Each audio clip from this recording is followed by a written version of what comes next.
त्यांना करणाऱ्या प्रवाशांना किंवा एअर इंडियाने हा दिलासा दिलेला आहे, कारण विविध ठिकाणी आंतरराष्ट्रीय स्तरावर आंतरराष्ट्रीय देशामध्ये जी मंडळी प्रवास करतात तिकडचा इंधनावरचा जो अधिभार आहे तो आता कमी करण्यात आलाय आणि त्याच्यामुळे या मार्गावरचे तिकीट दर जे आहेत ते घटणार आहेत, ज्याच्यामध्ये उत्तर अमेरिका, युरोप, ब्रिटन आणि ऑस्ट्रेलिया यासारख्या महत्त्वाच्या आंतरराष्ट्रीय मार्गावरील इंधन कमी करण्याची घोषणा जी आहे ती झालेली आहे। उत्तर अमेरिका आणि ऑस्ट्रेलिया मार्गावरील प्रत्येक तिकिटावरील इंधन अधिभार $290 अमेरिकन वरून $200 करण्यात आलाय, तर युरोप आणि ब्रिटन मार्गाकरता हा अधिभार $205 वरून $125 इतका कमी करण्यात आला। त्यामुळे काही मार्गावर सुमारे 39% प्रवाशांच्या कपात जी आहे ती झालेली आहे भाड्यामध्ये, त्यामुळे प्रवाशांच्या प्रवास खर्चात लक्षणीय बचत होणार आहे।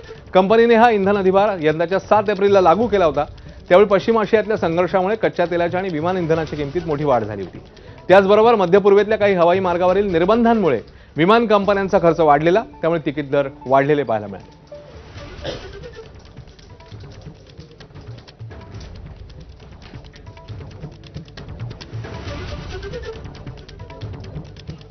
आणि आता बातमी येते अयोध्येतल्या राम मंदिरातल्या दान चोरी